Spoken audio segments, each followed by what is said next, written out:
Hear that? That's the sound of a patient whose health data is protected from a cyber attack. And that's the sound of a financial system that's digitally secured from bad actors. Right now, there's an invisible war being fought on a digital battlefield that impacts what we do every day. That's why at Peraton, we do the can't be done to help protect the vital systems we rely on. Because if we don't, the alternative is unimaginable. Peraton.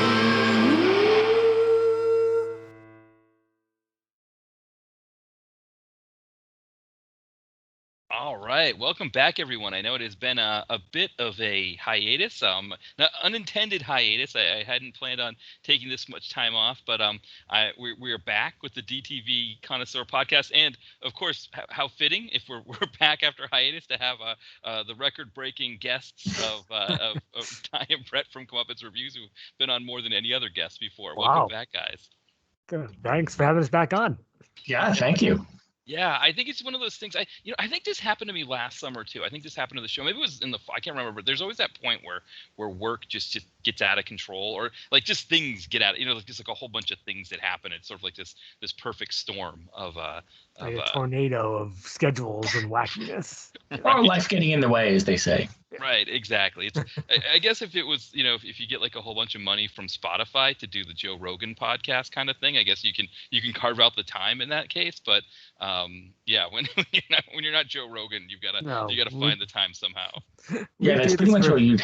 Well, sorry, Ty. That's pretty much what you'd have to be, because there was some guy, I don't know who it is, but on some other podcast they were talking about this, how there's some music artist that's on Spotify, and like one of his songs got like over 1 million listens, or however it's done on Spotify, and because he did some post about his first check from Spotify, and even though it was over 1 million listens, like the check he got was for like $43. So, because I think they give you like a penny or less per listen. So, I mean, Spotify is, I think, a tough road to go if we're looking to make any money. Yeah, I can find more money on the ground. Why do you have? I have found more than $40 on the ground. Yeah. Well, because I know John Cross from After Movie Diner, and then he has his musical project, the Miscellaneous Plumbing Fixtures. Because he's always talking with the indie artists, who are putting music out. That I think that the rule of thumb is, like, if you want to support an indie musician, better just buy the album on Bandcamp, because it's like, you spend like $5 to $8 or whatever it is, but like they get it, right? It's not like if you think about like how many, if you had to listen that many times to their song for them to get the same amount of money that you get for just giving them $8, whereas like listen to the big bands on, the like really, the bands that have been around forever that already made their millions and are going to make millions touring. Those are the ones you can Spotify. That's why you're talking about Glenn Miller and his big band. The big bands, yeah. Yeah. I know what you're saying. And thank God for websites like Bandcamp, because not only do they support the artists, but they also support physical media. You can buy CDs and vinyl and actual physical media, which, at least on our show, and I think to a certain extent on your show, you kind of promote, like you want to tell people, hey, get the physical media. Yeah.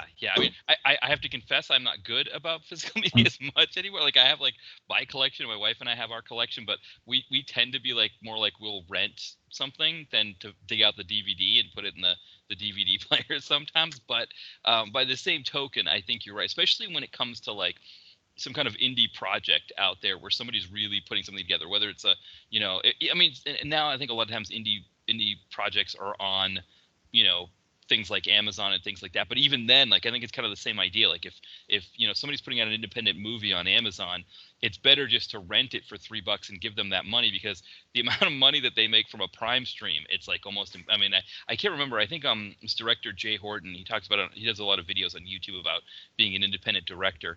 And I can't remember, but I think it's something similar to the Spotify model where, like, you put your thing on Prime. And apparently too, it's not even just like how many people watch the movie, but it's like you get less money if somebody just watches the movie and that's it, as opposed to somebody who watches the movie and then goes to Amazon after and buys something. Right. Well, I mean, this does kind of tie into what we were talking about off air about the recently released Whatever It Takes Blu-ray, which I got. And if you can get a hold of it, definitely, it's a great purchase. It's limited, so you might have to go to vinegarsyndrome.com to get it. But there was an interview with Don the Dragon and Fred Williamson, and those are the two extras on the disc. And not only is it great that they put out that movie of all movies, but the fact that they have these interviews with these guys we're always talking about, and we're constantly talking about movies like this. It's nice to hear their perspective and hear them talking about these movies. So it's really cool that they, A, released the movie, and B, got those two guys to actually reminisce and talk about their careers. And so I strongly recommend that if we're talking about physical media. Did they talk about the movie themselves, like how it was fun to make? Or Yeah. That's fun. That's cool. Working with the Dice Man, were there any good Dice Man Absolutely. stories? Well, Fred Williamson said that's the reason why he signed on to the project. Really? Yeah, he said he was a fan of Andrew Dice Clay, and he knew that if he'd be working with Don the Dragon, Andrew Dice Clay, it would be fun, to do a fun shoot. And so he said, okay, I'm on board. And that's great. And you got the 3 nicknames. You can't go wrong. It takes more than muscle. As the tagline says in the movie. Oh, it sure does. But Matt, you were saying how you actually have the DVD, which you believe is a port from the Pioneer VHS, which Ty has. So we all have a copy of this movie in 3 different formats. Oh, yeah, that's great.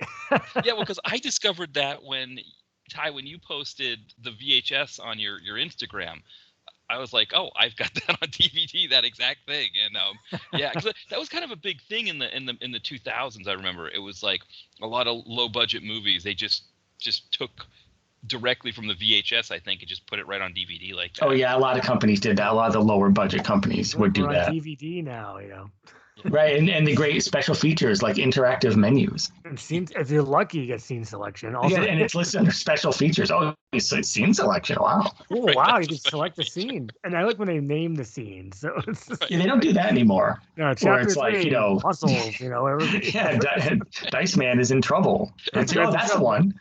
Oh, that's chapter 2. Okay, I'll get right to that one.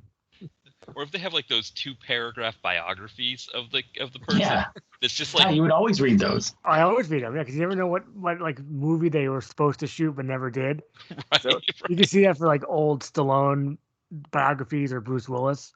Mm-hmm. It's like, what's this movie? Oh, it never was made. But they had to put it on the biography. Right, because they would end up in a bio from like 1990. So it is kind of interesting, from a research perspective, you could see what they were supposed to do. But yeah, the Vinegar Syndrome discs, they break it down by reel. So it doesn't say have chapters or chapter names. It just says reel 1, 2, 3, 4, 5. So they break it down by like film reel, like the old days. Yeah, can you see like the black dot that appears in the upper right corner? Oh, no, they get rid of all that. They just call them reels. Yeah. That would be awesome. Like, remember that you watch like like it's like Saturday, Sunday afternoon, like they'd have like older movies on that they just were just taking from the film, just like and so you'd see that little dot in the upper right. I always like seeing the dot. It's like boop. Yeah, I think that dot, or there's a certain marker that tells the projectionist to change the reel. That's right. You know how I learned about that was actually a Columbo episode. Yeah, I was going to say there's a Columbo episode about that. Yeah. Is that where you learned it too? Was it the Columbo? I think so. Yeah. I mean, because see, the thing is, I'd always take note of that dot, and I wasn't sure what it was, but I did always notice that whenever it appears, then there's a cut. You know what I mean? Usually you don't see the dot and then the scene goes on and on. It's usually like if the dot appears, then there's a cut. So I thought it had something to do with the production, but I wasn't sure what. And then when I saw the Columbo episode, it's like, okay, that makes sense. I got one more question about this thing. It's like, what is this dot you're talking about? It's like. And then the other thing people always talk about on Columbo is one of the characters, it almost doesn't even matter who, will say, am I a suspect? And then Columbo goes, no, you're not a suspect. Oh, God. It was the most fascinating mystery show, right? Because we see the crime at the very beginning, so we know who did it. It's not like one of those things where it's like we're trying to uncover it. But the other thing too is that Columbo knows who did it at the very beginning, and it's just a matter of him finding the proof of who did it. Right? Yeah, Columbo episodes are never meant to be whodunits. It's almost like, can Columbo figure it out? You figure it out. It's not whodunit. Yeah, they figure it out. Well, isn't that what Law and Order: Criminal Intent did? Like in CI, you'd see what happens, and you see if Gorin and Eames can figure it out. Yeah. Well, Eames always said the same line: "You're under arrest for murder." That's all he really says. I think that's in most CI episodes. He says nothing because D'Onofrio gets all the good lines and all the good stuff with the head tilts and all that stuff. Yes. Yeah, the head tilt, the combination of head tilt and walking too was always great. Like when he would walk into a room with the head tilt. Oh yeah. Shows he can walk and chew gum at the same time. Right. Exactly. So his head comes in first, right? Yeah, sideways. Yeah, by season 10, he was just bent over like an L shape for the entire time. That's so true. Yeah, did they ever do a crossover with him and Ice-T? I don't remember if they did a Criminal Intent. They did. It's too good of an idea, though. Yeah. That would be amazing. Or forget a crossover. How about a DTV movie where they're in it together? Yeah. It's supposed to be some sort of super crossover about terrorism back in 2000. They never made it because of the 9/11 things. Oh, so okay. It would have been everything with Law and Order, SVU, and CI together in one super series or something. That's a missed opportunity because that would be great. That'd be great television. At least we got Exiled, a Law and Order movie. Yes. Yeah, that was the first show to do that, wasn't it? To do the different, only they didn't do in different places. They did different divisions. Different, right? Yeah, and then CSI came and did the different places. And CSI Miami is clearly the best one. Let's not forget. with Caruso. Yeah, Caruso. Yeah, he's amazing tour de force acting every episode. Yeah, how did that guy get canned from NYPD Blue? I just don't see it. I don't see it. What happened? Well, he wanted to put on his sunglasses more. Yeah, so you really had to do that in New York. You had to do that in Miami. You need to be putting sunglasses on in New York. That's right. Yeah, that's it. Unless you're Maniac Cop, there's no need to have sunglasses. Right, exactly. Well, it's funny because it didn't. The Caruso character always have a one-liner in the beginning of the episode, which is a lot like Lenny from Law and Order. it looks like this guy just got iced. Yeah, it's like someone who was covered in ice or something. Yeah, exactly. Somebody's going he just got iced.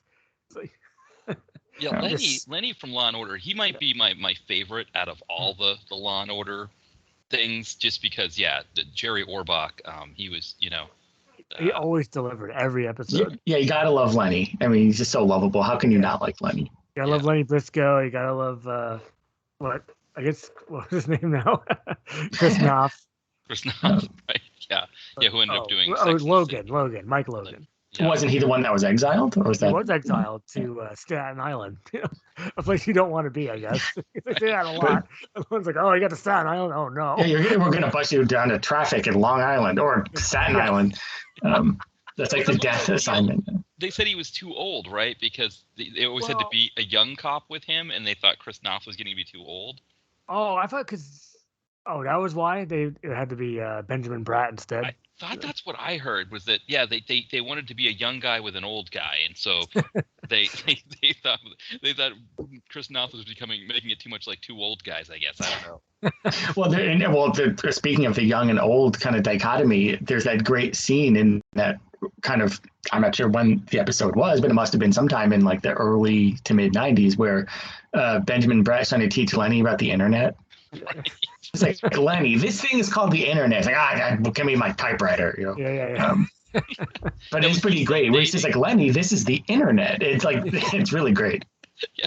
Was he still dating Julia Roberts at that time? I think so, because she was on one of those Law and Order episodes, right? It was she's an evil, I don't know, Black Widow or something. I think so. Yeah, because that was his claim to fame at that time. That was kind of one of those things back then. Was actors dating Law and Order people, big stars. Yeah, that's what it was. Their claim to fame. It was kind of I think everybody was trying to find the next version of that, like the donut delivery guy that dated Cher. I can't think of his I name. believe it was Bagels. Bagels. Oh, Bagel Delivery. That's right. That's right. Yeah.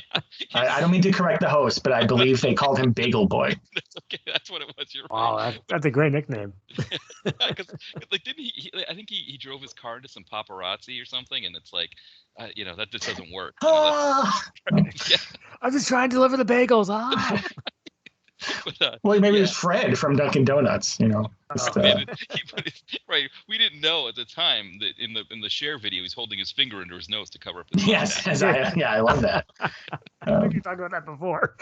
See, I would have thought Benjamin Bratt's main claim to fame at that point was being the bad guy in Chains of Gold. Yeah, which is his best work at the time. Where he's, Travolta. throwing John Travolta down an alligator pit or something. He's just a social worker, so that's what. Yes, definitely one of Travolta's best. Yeah, that might have been one over Julia Roberts. Now was that? I'm trying to think. Was Benjamin Bratt? He was post Lyle Lovett, I think. For her. Yeah, I think he was. Yeah, nobody got the Lyle Lovett thing at the time, and no. Yeah.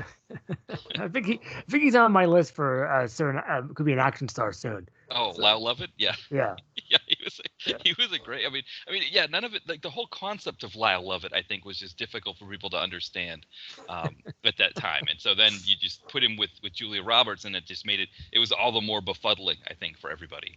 Yeah, I think you're right, because in this day and age of Benefers and such, where they put the two names together, I think that was kind of just too much for some reporters. Yeah, no one knew what to do with it at that time. I can't even put it together. Lyle Roberts. I can't write it.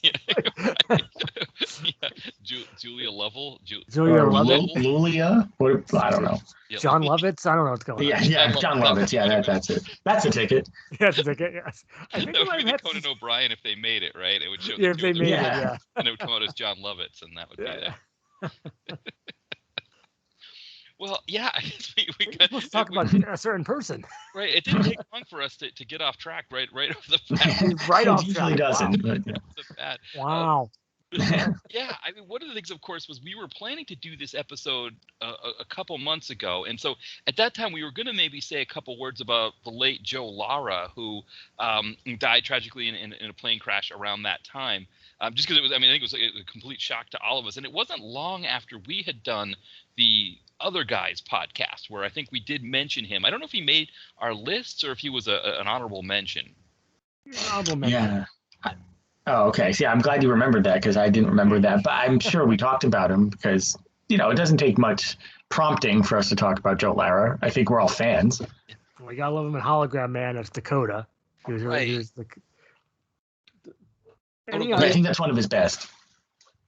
Yeah, I think that was the one that was like the one that you feel the most like it was like whatever like from Joe Lara, whatever kept him from going up to the next level of being kind of like that next tier of DTV star. Hologram Man didn't seem to have any of those concerns. Like that one is, like you said, I think I agree. I think that's probably his best one.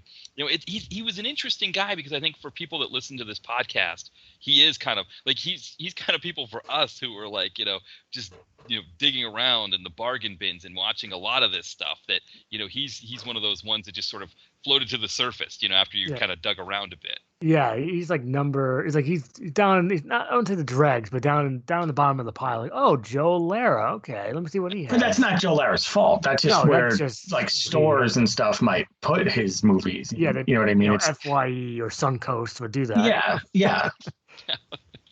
And I think he worked a lot with Zagarino too. I think he did multiple movies with him. And Warhead. Armstrong. Yeah. Warhead, was that another one? Yeah, Warhead. Yeah. Yeah. And so I think, obviously, anytime, and I think the other thing too with Lara is, he was younger than, some of the guys that are still kicking around doing stuff. I think he may have been younger than the guy we're talking about today, Gary Daniels. So, he hadn't done anything in a while, and maybe he just was done. I know he was married to a woman who I think she had like a televangelist thing where it was like about like losing weight for Christ or something like that. Interesting. Yeah. Okay. And I don't know how involved with that he was, but it seemed like he was done making movies. So who knows if he could have come back and done something. I think it would have been kind of fun to see, like maybe a Conan, or no, not a Conan, a Tarzan, like reunion kind of thing or something like that. They can get, Joe Lara back, and of course, let's not forget about your buddy Frank Zagarino, and of course, Slash Gallagher. He's still around. Evan Lurie. Evan Lurie. They should have made a comeback. But it's true because, Stallone was able to get Gary Daniels, who we're talking about today, to be in The Expendables, which obviously went to the theater. So all it would take would be like a director familiar with him, like a Tarantino, to put him in a small role, and he'd be back on or I don't even know about back, but he'd be on the big screen. Yeah. It was awesome to see Gary Daniels on the big screen, because we can mention that later in the when we get more deep into the episode. Yeah. I think as maybe as a transition from Lara to Daniels, I think Daniels is kind of like the top of the tier, right, of the guys. Yeah, yes, I would agree with that. Didn't make it, or didn't, or like kind of like you've got your Dolphs and your Van Dams and your Seagals that are kind of the next tier up, that are kind of guys that did big screen stuff and then came down. Maybe the next tier is maybe I think maybe DeCascos might be a little bit ahead of Daniels. I don't know if maybe he's like kind of in between the tiers. I don't know if that's how maybe it's not a tier, maybe it's a spectrum, right? It's like or maybe like the color wheel, right? Yeah, it'd be like Jeff Speakman would probably be in the middle a little bit, because he always went to the theater. So.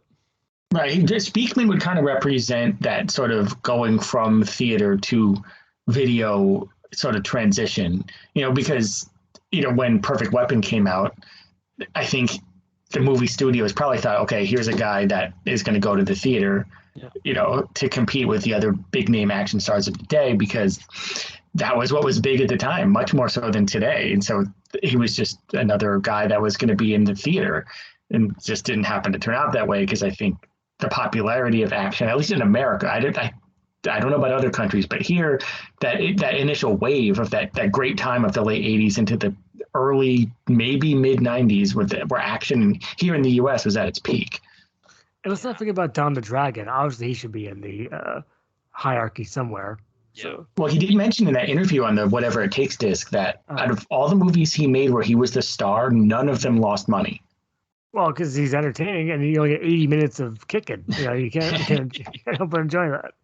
But I thought that was an interesting statistic that, he had such a fan base at the time, I'm sure worldwide, that his movies didn't lose money. He was a proven kind of money earner, and I'm sure Roger Corman was happy about that. Was Fred smoking a cigar during his interview? Yes, he was. Yeah, that's what he does now in movies. Is it? I mean, he's in his 80s, so it's not like you can expect him to be going into a movie and just be like roughhousing and everything like that. I just can't believe I said roughhousing. I'm definitely showing my age there a little bit, but I'm like, you those damn kids horsing around. There's horseplay. Yeah. You, Fred Williamson, you're gonna break your neck with all that horseplay and roughhousing and stuff like But no, it seems like he just kind of drives around and smokes cigars in a lot of his films now, and it works. I mean, that's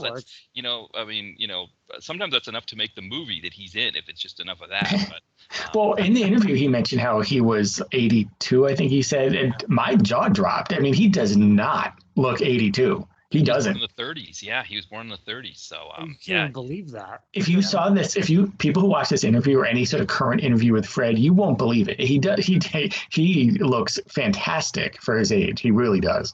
Yeah, I mean, I think for a football player, I think he kind of got out of the football player thing sooner than because at that time when he played in the 60s, the players really beat the crap out of each other. I mean, right. Well, that's how he got the name the Hammer. Yeah, exactly. He got the name right. He got the name, and I think who knows? I say he got out at the right time. It's possible. I think he may have had trouble finding teams after a certain point. It's kind of how football is, where they just sort of move on, and there weren't a lot of teams at that time compared to now. But he transitioned into acting, and it's interesting because it's almost like, for most people, an NFL career, that's like a huge thing. Like that's like a big deal, but for him, he had an even bigger movie career after. It's like, you think of like what players do after they retire, and you're only in your 30s at that point when you retire from a professional sport. But, he had this amazing, like even bigger movie career than just being in the NFL. Oh yeah. And he did his own stunts, at least on Whatever It Takes, because apparently he had a stunt guy, and apparently Fred told him to go home because he said, "Oh no, I'll do it." He was perfectly willing, even though when he made Whatever It Takes, he was older than most of the rest of the cast, if not all of them. And so they fully prepared to give him a stuntman, and he said no. He said people want to see me hit the floor. I think was his quote. They don't want to see, his fans want to see him do this stuff. And so he was very loyal to his fans and very open to doing his own stunt work. Well, it's amazing because the fight between Don the Dragon and Fred was pretty good, actually, for what you get. Oh, yeah. He said they worked on. He said it's really different for him because, he has those rules, where he said, I don't lose my fights. What are they? I don't die in the movie and I get the girl. Yeah. But that's usually he's the hero. He's the hero in most of his movies. Here, he's the bad guy. So they had to kind of work around his sort of rules. But I'll leave people to watch the interview to learn more about that. Well, we probably should go back to Daniels. Yes, Daniels. Yeah. Well, no, and I think, and it's kind of funny because, one of the ways I was going to start the conversation about Daniels is saying how, kind of out of all of the big name DTV guys, I mean, he has the second most movies on the direct-to-video connoisseur site, actually. He's the only other person other than Dolph who has more than 50 films reviewed on the site. That's fantastic for your site there. Yeah, and people always think that, people always think, oh, it's got to be like Eric Roberts has the most or somebody like that. But no, I mean, part of the reason I think why Eric Roberts doesn't have as many as some of these other guys is just that, if he's not in it with somebody else, I don't really watch it for the site because it's like, well, I'm going to watch a movie that has Eric Roberts for 5 minutes and nobody else in it, just to say I did an Eric Roberts movie. I know there's the podcast there. Eric Roberts is the man that kind of goes into much more, they're trying to do all of his movies. So I'll kind of leave that for them. That's going to be a long process because he has 500 movies. I mean, I'm telling they did a good job. I've listened to some of their podcasts. Yeah. So they're good. It's just if I'm going to watch a movie that just has Eric Roberts in one location sitting behind a desk, his one scene, it's like, I hope somebody else is in the movie. So that's why Eric Roberts doesn't get on the site as much because, what am I reviewing, right? If it's not, he might be coming up in one of the movies I have, maybe as an honorable mention.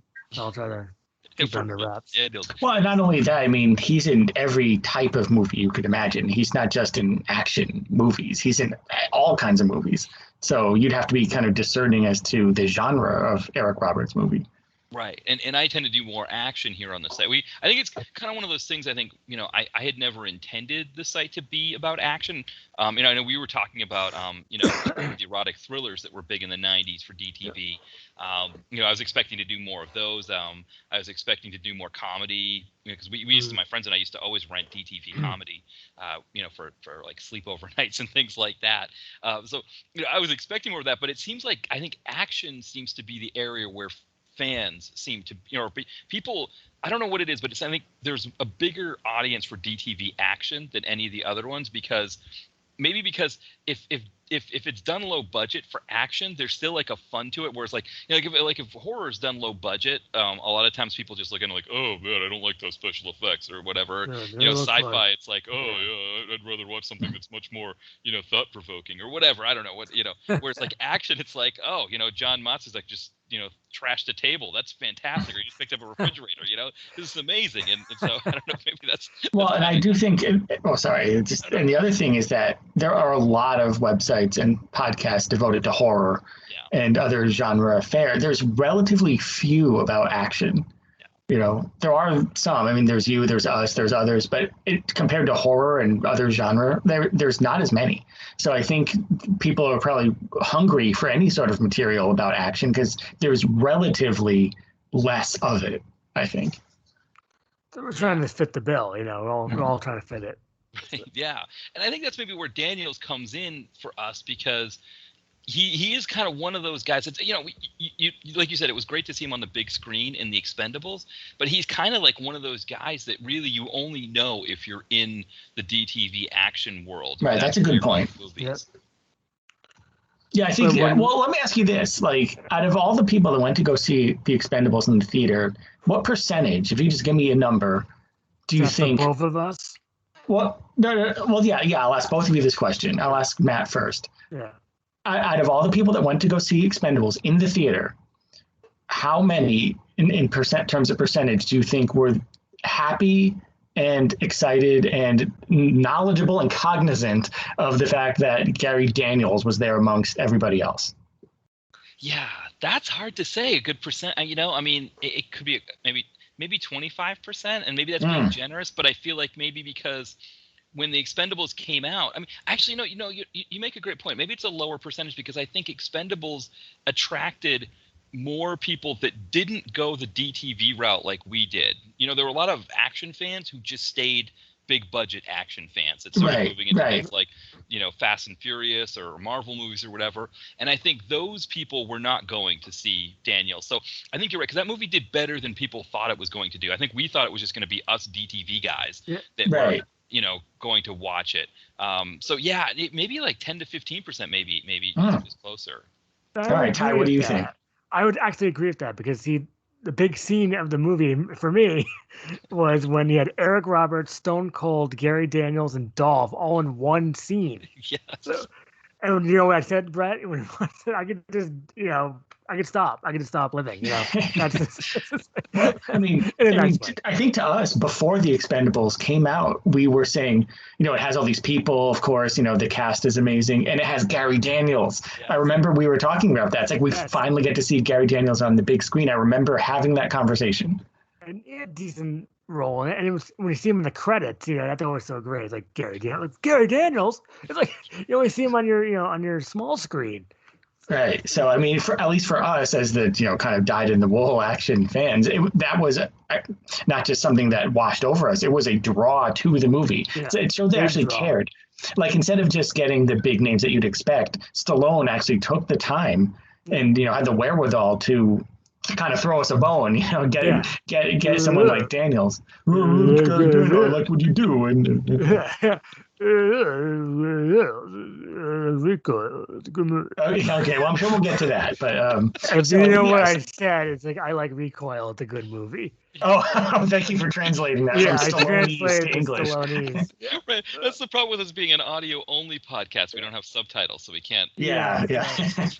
Usually, I have to transcribe or put subtitles on Stallone impression, and sometimes Arnold as well. Arnold, Church? Oh, no, sorry, Trench. Church was Bruce Willis. No, Trench was Arnold. Yeah, no, Trench was Arnold. Church was Bruce Willis, right? Yeah. Oh, Bruce. At least you get to see him in the movie. You don't see any Shemps. Right. Yeah, well, that's what it is. Yeah, when it's a big budget thing like that, there's no Shemps. But when it's a direct-to-video thing shot in Michigan with Thomas Jane, then Shemps the plenty. You're lucky to get Michigan. Usually it's Bulgaria. Yeah.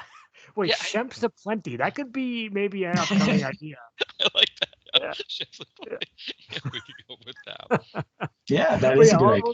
I'll do we have what? I have 5 Daniels. Yeah, I've got 5 as well. And I think, just, to give a quick background, I mean, I did a Daniels episode with Simon from Explosive Action back last fall, almost a year ago, actually. Oh, wow. At this time. Okay. That was when Daniels hit the 50 mark on when he had his 50th movie being reviewed. That was Skin Traffic, and that might be on the list. Yeah, and I mean that was the only time. That's the only time other than this time right now that we'd given Daniels his due. So I think when we were talking about what we should do for another episode on here, Daniels, it did seem like it's necessary to do another one. I mean, I don't know how many Dolph episodes I've done on here before. So, and Seagal, I've done tons of Seagal ones. And I think I've even done a couple Don the Dragons and things like that. So I think, it's good to give Daniels another shot on here. Oh, I definitely agree. Yeah. I mean, the more due we can give him, the better, because I mean, not only is he great, but I think, he's a fan favorite. And I think people out there probably want to hear what we have to say about him. Yeah, definitely underrated. I mean, I'll go jump into number 5 unless you want to start first, Matt. Nope. Go by all means. I'm trying to change. I changed it up a little bit. So number 5, I picked Capital Punishment. Oh, interesting. Yeah. Interesting. That's definitely a good little curveball choice there, Ty. I like that though. Because the movie is so junky, but you can't help but love it. Because what does Goon say? Brad is like 50-50 or something. He says, just his line delivery. I think he's this classic blonde ponytailed goon. And I forget why he says it, but his line delivery is so priceless. Like he goes 50-50. 50. Like it's almost like he forgot what the other half is supposed to be. But like maybe 50. In his mind it's like 50, 25 or something, and like he forgot. And then he's like, oh yeah, 50. Like, but Daniels has a bunch of killer lines in it too, and he delivers them a lot better. But for that alone, and there's one particular line, I don't know if we want to spoil what it is, but Daniels has a killer catchphrase in the movie. Yeah, go ahead. Yeah, no, we'll say it. Ty, go for it. We'll say it, but just the warning: if you don't want to hear it, skip ahead. Fast forward. Okay, I'll try to say it quick so people can fast forward quick. But he's beating up the guy with the payphone, and the bag of change. It's like a bag of change, yeah. Yeah, it's just a bag of change. He beats him over him a bag of change, and then he says, "Keep the change." And it's shot from this low angle, like the camera's like on the ground, and you see him, and he's towering above the guy, and it's just great. His delivery is great. The line was great. It's moments like that DTV action is all about. Yeah, you see that. Yeah, go ahead. I was gonna say, I mean, this one is just it's so. I think it was poorly edited, but it was poorly edited in this way. It's almost like was it Sgt. Pepper? What album was it the Beatles did where like they would do a song and they would just like cut the audio up and then just like throw it up in the air and put it back together or something like that? I mean, it's either could be Sgt. Pepper, could be the White Album also, because they did a lot of stuff like that on there. Yeah. It feels there are moments that feel like that where it's like, one moment I think I was talking about like one moment he's getting interrogated and the next moment like he's just like somewhere else and it's like things are just all over the place. I think I don't want to I think I might be confusing this one with another one that has like an LTD, a black LTD that's supposed to pretend to be a police car. So I think that's a different one. Could that be American Street Fighter? American Street Fighter, yes. Yeah. But I think these are all Cine XL, right? Yes. Yeah. I mean, Mel Novak's in it. Your buddy. David Carradine. Yeah, exactly. I mean, Ian Jacklin. That's right. He was in this one as well. I mean, I'm excited that you put this one on your list because this was a fun one for me as well. Yeah, it is. That's the word. It's very fun. It's entertaining. It moves. The pace is great. It has screw loose. That's the but those are the type of movies I personally love. Where there's something a little off about it. Maybe something's lost in translation. There's some, as you know, I love bad acting. There's a lot of bad acting. There's just a lot of things about the movie that are just really lovable, and it delivers the action. So it's really a great movie. So what'd you pick for number 5, Matt? So my number 5 is one of the 3 PMRs, Riot. Also make a top 5 Christmas movies list if we were doing that. Yes. Oh yeah, a very action Christmas. Maybe we could do that in December. Right. Okay, I'll have to write that down. Yeah. I mean, it I think. For me, with the 3 R's of PM, this is of course it's third on my list of those, which I guess I'm giving away then. Riot's number 3 on my list. Right. Yeah. I mean, I think it does what you. I mean, it's really great PM entertainment, and I think great action work by Daniels. You've got. Charles Napier. I just called him by that nickname. Charlie Napes. Right. I guess if people aren't listening to previous episodes, they won't know that we refer to him. I call him Napes, but yeah, Patrick Hill. I mean, it's a solid actioner, and I think it's for me, for Daniels, it really kind of showcases what he can do. And it kind of has like the Warriors kind of feel where they're like going through that kind of deal. Well, and not to bury the lead, but his sidekick, his buddy, is Sugar Ray Leonard. Yeah. So his greatest boxers. Right. And he puts his boxing sort of skill into the fight scene, or at least he's in at least one fight scene. It's a bar fight, I believe, and he's like basically boxing the guy, but without gloves. It's really funny with the point of view shot of him just boxing and punching. Well, because in a way, when you think about it, right, getting Sugar Ray Leonard for this movie, it's almost akin to getting. I mean, it was 1996 when they made this, so it's kind of around the same time where they get Anna Nicole Smith for Skyscraper. So it was probably, I guess, the same way that they had to have a love scene or a couple of love scenes shoehorned into Skyscraper. I guess they had to shoehorn some boxing in for sure.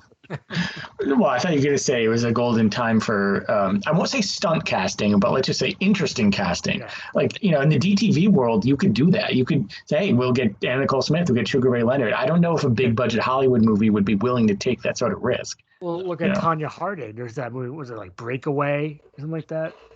Always wanted to see that. She's like I don't think she shoots people, but she's in the movie. So acting. Acting. Tanya Harding acting. Yeah.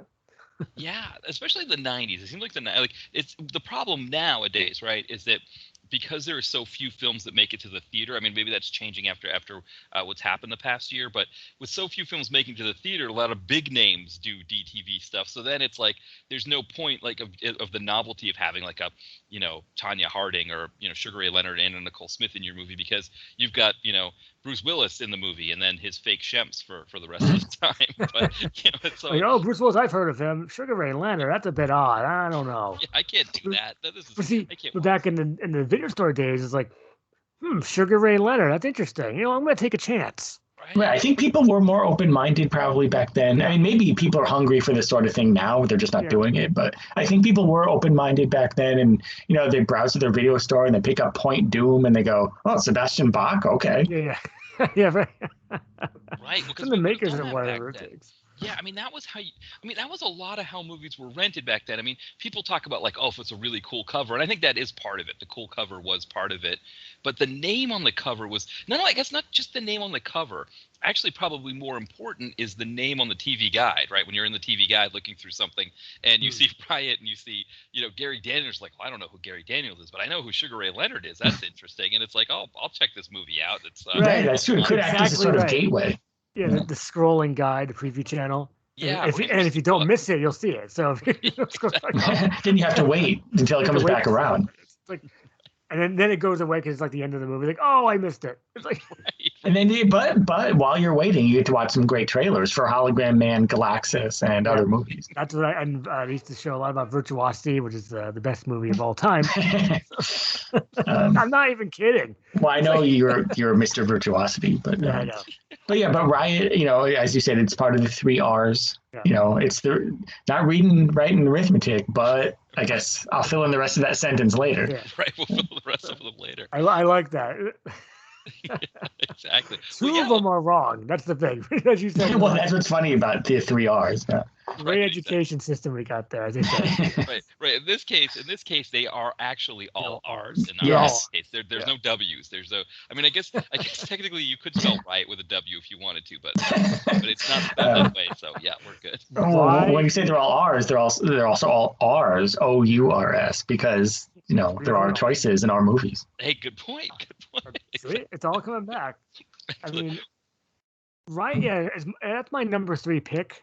Number 4 is Rage. So another R. That's another one of the 3 R's of Daniels. There we go. We're right back into another one there. I don't wonder if that's yours, if you have any overlap. Yeah. But, so I have Rage number 3 actually as well. So you had Riot 3. I had Rage 3. So all right. So I'll count that as overlap. Yeah. Exactly. But it's a classic PM. It's it's Gary doing what he does best. It's fun. I watched a couple years ago, and it was like, okay, this still delivers. Is this the one with the fight in the mall when there's a video store? Yes, and there's PM movies in the background. Yeah, they have all these posters for PM movies in the video store. It's great. In the mall, so it's a video store in the mall, which is really cool. So.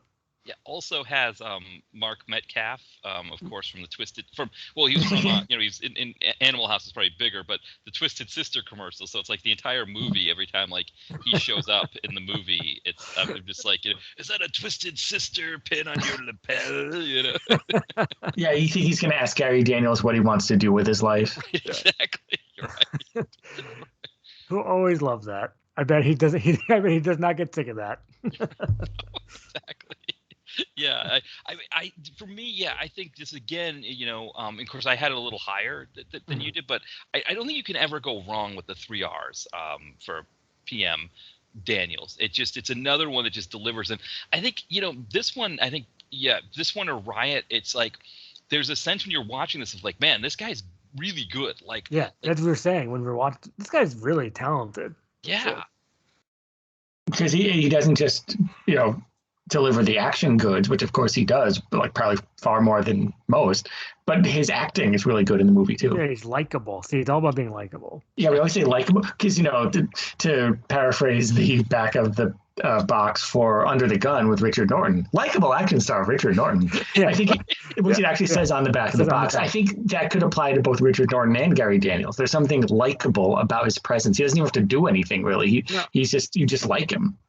Because you got the floppy kind of 90s hair. He's like smiling, but he's still going to beat you up. It's great. Yeah, the accent too. Like one thing we should point out about Gary Daniels is he has never done a film with an American accent, as far as I know. Good. Well, I think that's to be applauded. Many times they try to Americanize you, and you probably just said no. But, I think that's great. Or very savvy producers probably realized, hey, that's part of his charm. Why would we get rit of it? Yeah. Yeah, because, would any of us have looked at Riot or Rage, and said, boy, I don't really like this. I don't really buy the fact that a Brit would be in L.A. like this. Like, how did this Englishman get here? I can't buy any of it. No. I think zero people thought that. This is like Schwarzenegger being American cop or whatever, something like that, or Van Damme being American. Yeah, that's true. Their accents were much thicker and more impenetrable than Daniels ever was. Yeah. I think it is something that it seems like Isaac Florentine in particular, when he works with Scott Adkins, he always makes Scott Adkins use a different accent. And I do feel like, when he works with Jesse V. Johnson, maybe because he's a fellow Brit, is just like, no, just, you're English. That's the whole point. And I think, they could learn from Daniels, because Daniels, maybe, or maybe not, maybe, because Atkins, I think in some levels he's gotten a little bit more successful than Daniels in some of these things, but it always worked with Daniels, I think, and nobody was ever looking at it like, why did this guy have an accent? Why, it's like, no, he's Gary Daniels. As long as he's beating the crap out of people and doing it really well cinematically, it works for us. Yeah. Oh, it's just icing on the cake, really. Yeah, exactly. And what is your number 3? I said Comeuppance and Rage. So your 3 is Rage. Number 4. So I actually have a different number 4. And speaking of Isaac Florentine, who I just brought up, and he doesn't make Daniels lose his accent in this. This is Cold Harvest is my. Oh, good choice. That's on my honorable mentions. Good nice. Choice though. Yeah, and of course we talked about Brian Genesee, I think, or Genesse. Is it Genesee? Yeah. I think it's Genesee. I think it's Genesee. It's Genesee. Yeah, that's what I remember from the Street Justice commercials that were on. They every Friday night in my hometown, my area, they had Street Justice and Renegade on Friday nights. What do I know? That's what a time machine is made for. To go back to that. Exactly. I remember that was like a Friday night thing, because it was the station WNDS. It was like a independent station out of New Hampshire, and they had this really high pitched weatherman, Al Caprillion. So anybody who's listening out here from the New Hampshire area, you might remember Al Caprillion. He was immortalized in a bobblehead for the Lowell Spinners minor league baseball team. They made a bobblehead of it, but he'd be like high pressure when he did the weather. Well, it is high. Yeah, exactly. But I think like Star Trek: The Next Generation reruns were on that channel. Things like that would be on there. And I just remember they would just show commercials all week. Renegade and Street Justice. And I'd be like, oh, I can't wait for Friday night to watch. Nice. That's awesome. I love that. You're a kid, yeah. You're not like, I'm going to go out and cause trouble on a Friday night. I'm like, no, I'm going to watch Renegade and Street Justice. Yeah, you're not going to do some wilding. You're just going to watch. Right, exactly. Well, speaking of wilding, the announcers don't always say the names right. Right. So if in the commercials they might say Brian Genesee, but it might not be. Kind of like the trailer. I think it's Wilding, where they say Wings Hauser. Wings Hauser and Joy Travolta. So this would be Carl Weather and Brian Genesee. Exactly. Yeah. So they actually got both names wrong in that Wilding, or at least presumably. His name isn't Joy. I don't think. It's I just got a copy. Yesterday of Wilding for a good price. Oh, did you? You were looking at it because you had it once, right? Or was that the one that Mo had? Mo had it, and then he didn't give it to me. I said, "Can you give it to me for free?" He said no. Maybe not the best offer on your part, but okay. Well, we're friends, so give it to me for free, bro. But then he said no. I was like, "No, dude."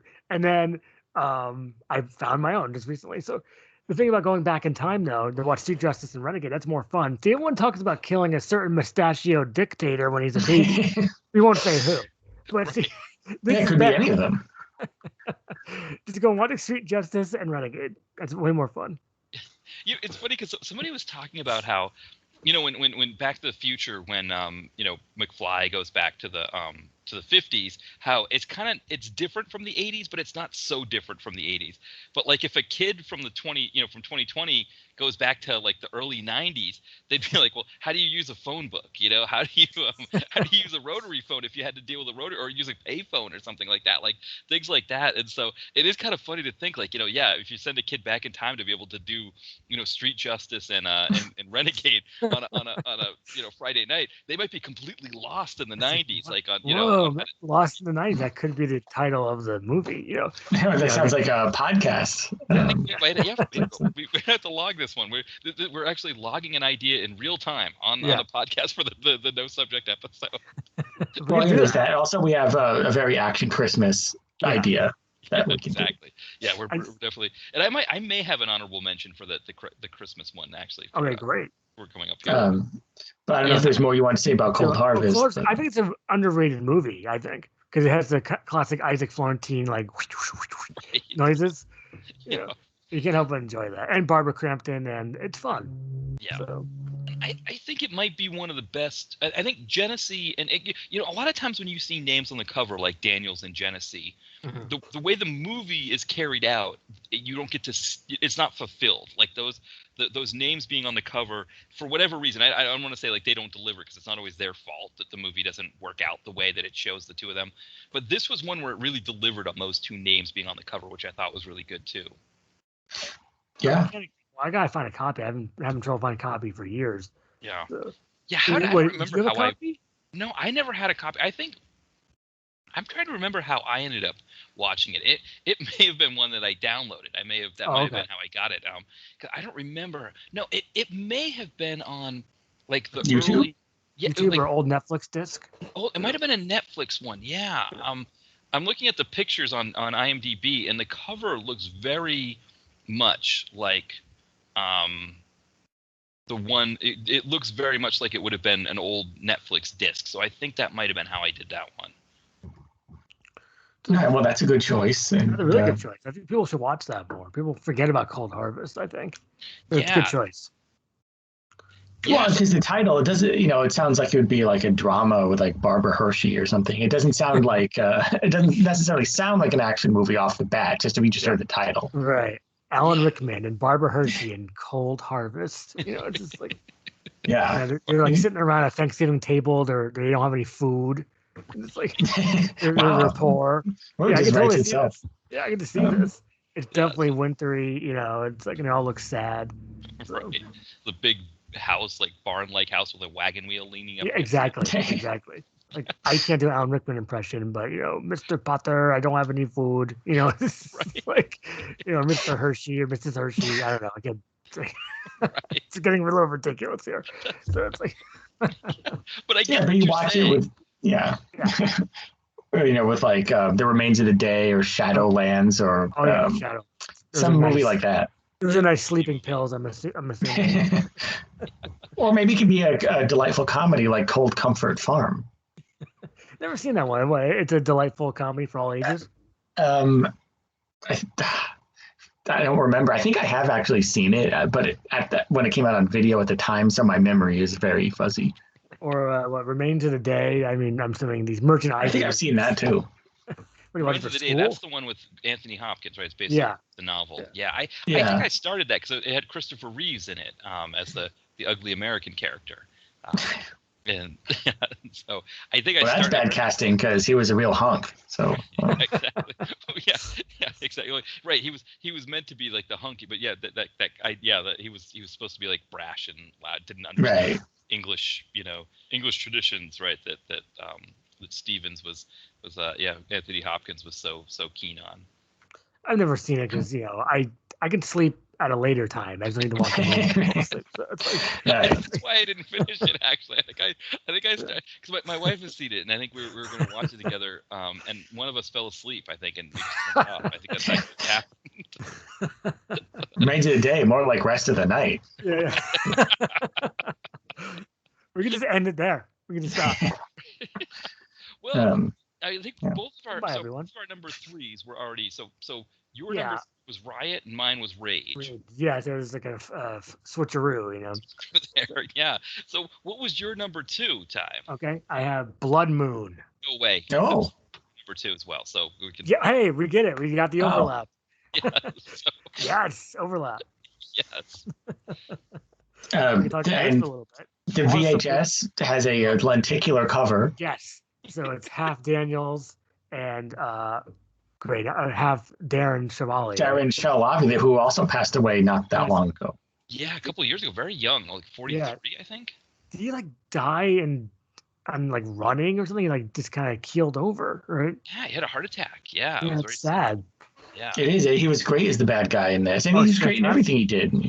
He always stood out because he was really good in Blood Moon. That's how I, knew this guy. Like, who is this guy? I want to watch more of his movies. Right, and I think that was the thing too. Is he never quite got the same role that he. If you really go deep, right, and I haven't really gotten this deep before, but he did some Philippine action films that are available on YouTube, where it sounds like maybe he was the star in those. But he did a lot of films with people like Van Damme, where he just didn't get big roles. And word on the street is that it was starting to happen for him, that he was going to start getting those roles. But yeah, it's a shame because he definitely had the talent to.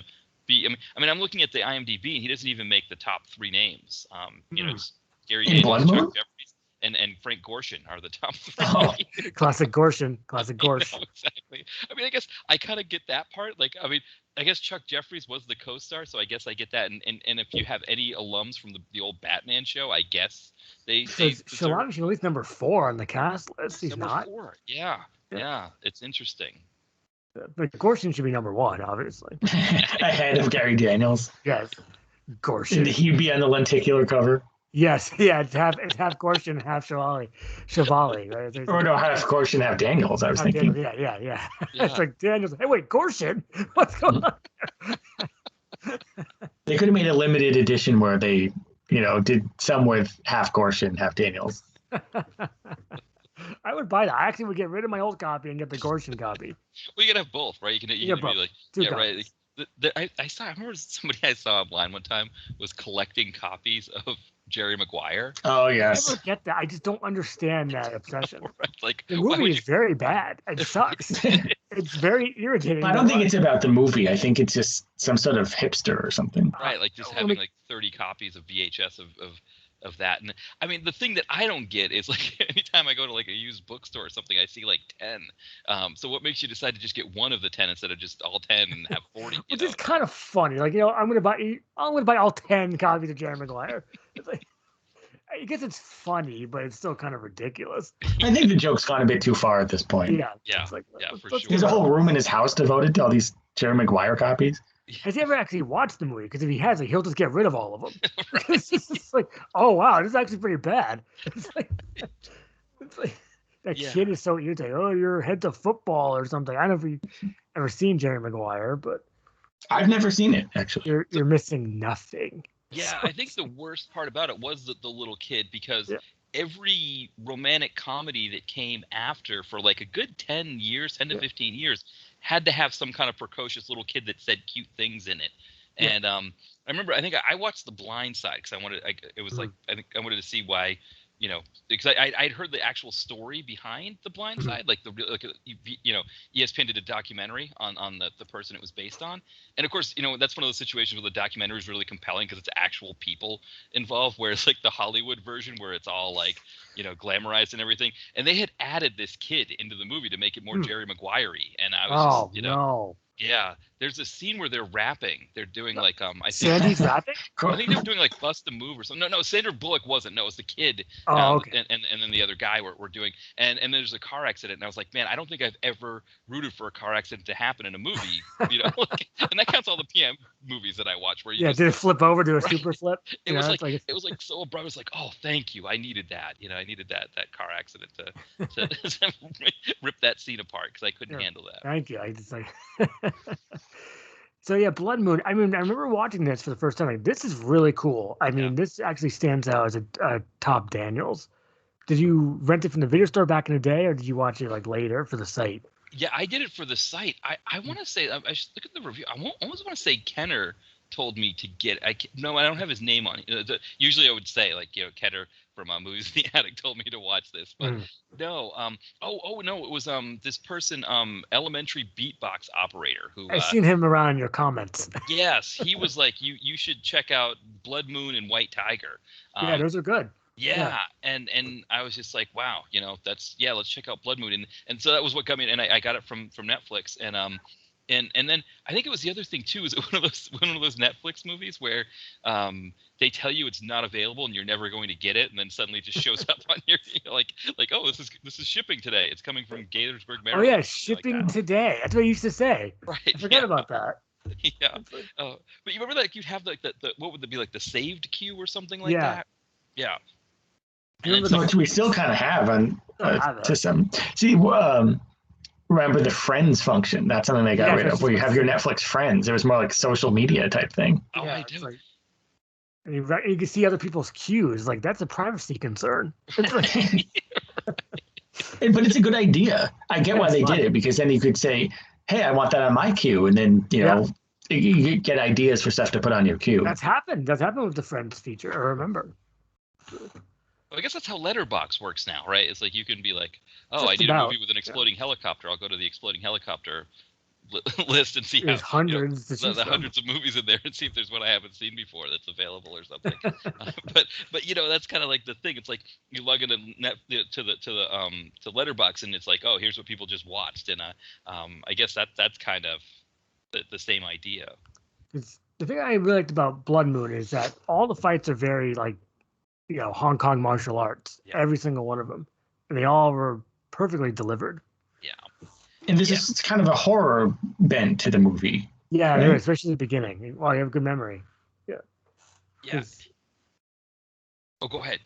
No, go ahead, Brett. You're about to say something. Oh, no, I was pretty much done. I just thought that horror edge definitely kind of appeals to me. And I'm sure to others.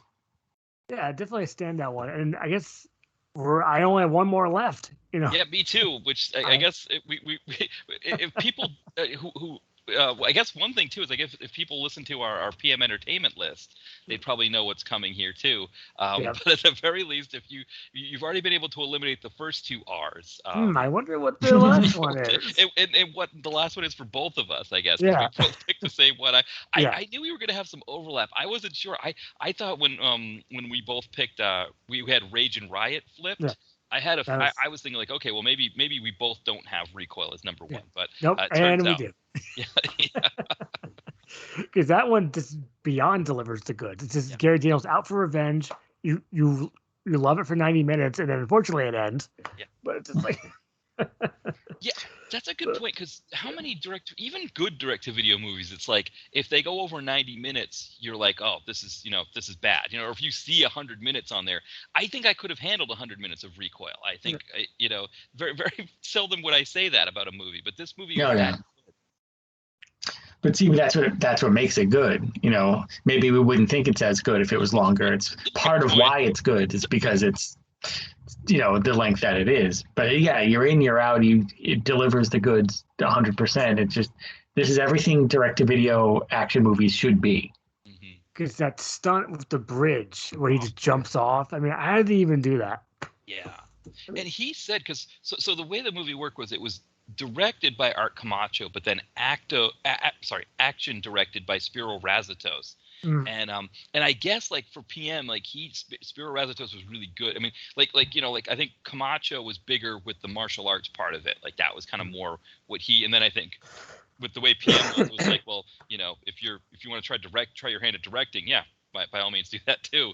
And then like Razatos, I think he did those. I'm wondering too, because I think that scene at the bridge for me, that's like right up there for the best PM with like Sweeper, right? Where the scene kind of, that whole chase and the plane on the highway and all of that stuff. It's absolutely amazing.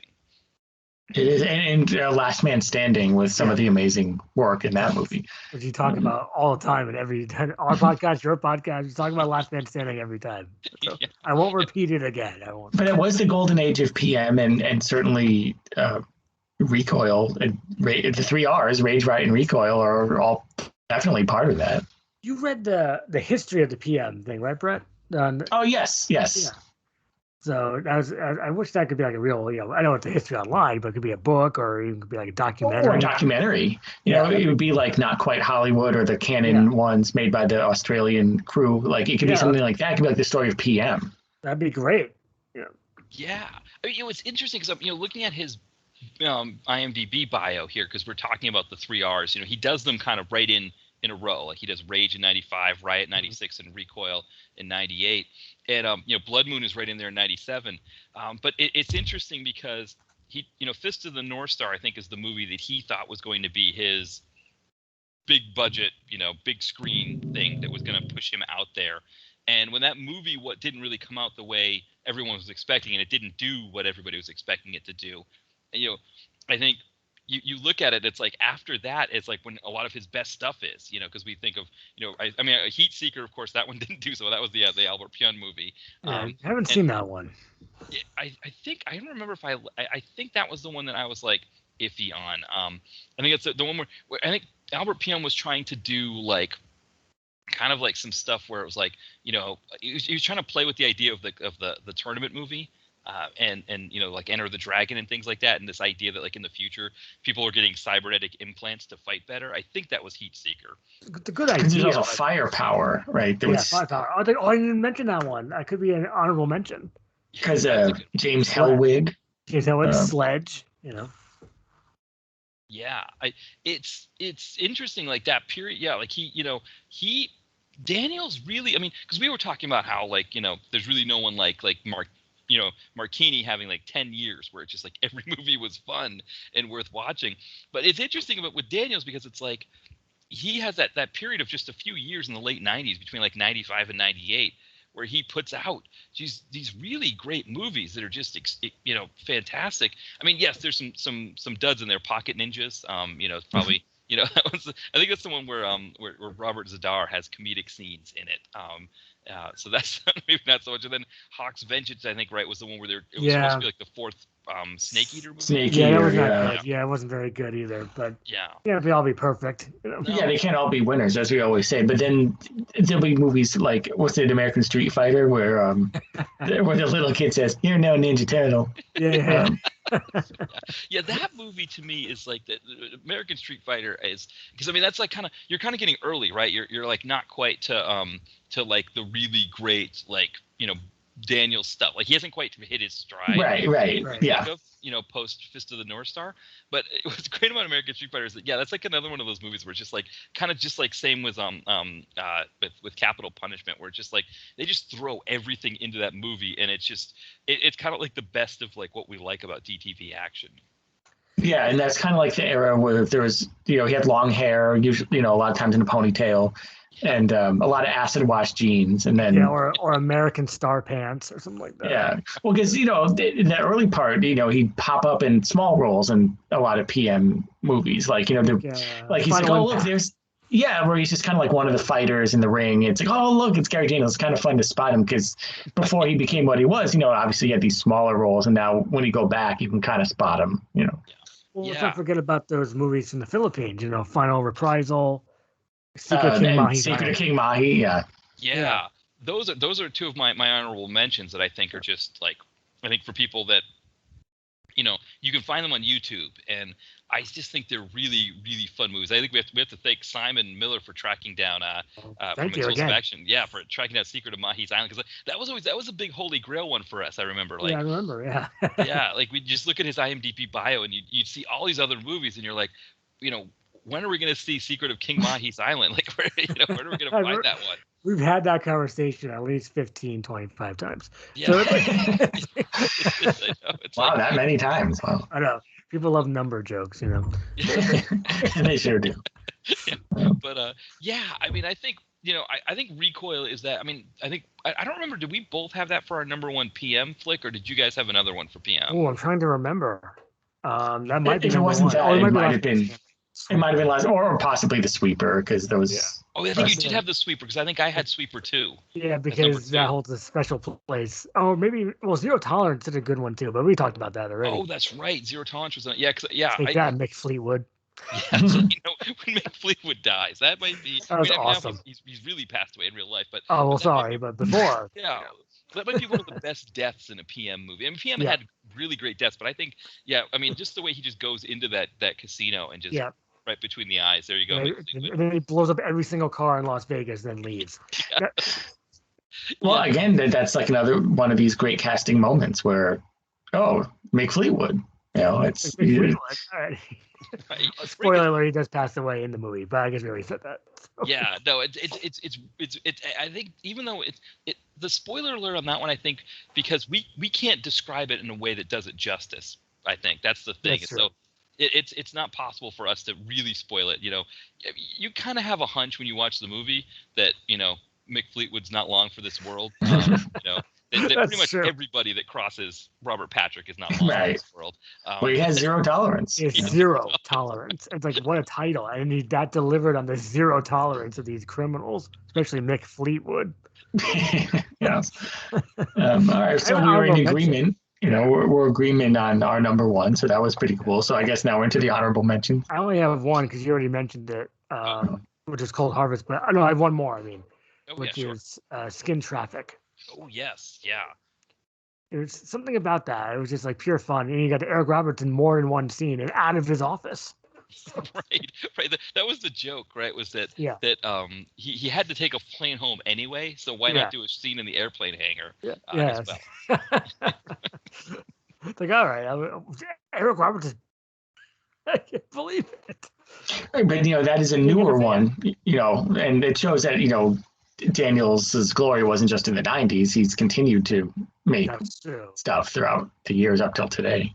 I didn't see that vampire one. He's in that, right? It was like Immortally Yours. Yeah, not a good one. Yeah, that one. I think that also has Williamson in it.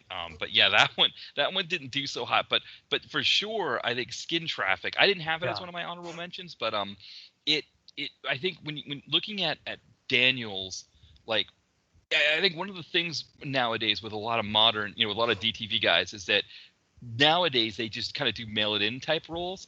And there was a lot of pride that it seemed like he took in playing that part. Oh, 100%. There's something just pure about like, this is like a real movie you can see maybe in the 90s. All the same people would be in the movie. Mickey Rourke, Jeff Fahey, Daryl Hannah, Madsen, of course. Of course, yeah. Madsen. I love when Madsen talked to Eric Roberts. I assume you put talk in quotes. Yeah, put talk in quotes. Wow, they really hit that well. So it's like,